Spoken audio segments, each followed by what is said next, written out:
একটা এমপির সাথে ছবি তুলে পোস্ট করেছি, এটা দেখ পাখিছি অনলাইনে, ওখানে যাবা, একটা লাইক করবা, একটা কমেন্ট করবা। তোমরা তো ওই পর্যন্ত জাতি পারবা না। তোমাদের ভাই আমি গেছি, আমার ছবিতে একটু কমেন্ট করলে তো মানুষ তোমাকে চিনতে পারে। ভাই আমার তো বাটন ফোন, তা বাটন ফোনে কি কমেন্ট করা যাবে না? ও তুমি বাটন ফোন চালাও, আচ্ছা ঠিক আছে, তোমার বিষয়টা আমার মাথায় থাকলো। ওই যে আইফোনের নতুন যে মডেলটা আছে ওই তোমার একটা কিনে দিবে না, যাও। শালা কত বড় ফাপড়বাজ, নিজে একটা 2000 টাকার ভাঙা ফোন চালায়, আবার আর একজনের আইফোন কিনে দিচ্ছে।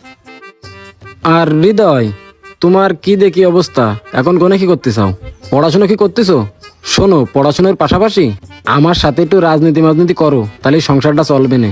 ভাই আমার এসব রাজনীতি পছন্দ না, এই জন্য আমি রাজনীতি করি না। আমি পড়াশুনো করি, এরকমই ভালো আছি।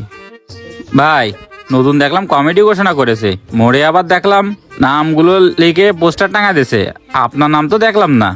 তোমরা পাগল নাকি? আমি ওয়ার্ড পর্যায়ে রাজনীতি করবো কেন? আর ওয়ার্ড পর্যায়ে আমার নাম থাকবে কেন? আমার তো ইউনিয়ন পর্যায়ে পদ দিচ্ছিল, তাই আমি নিইনি।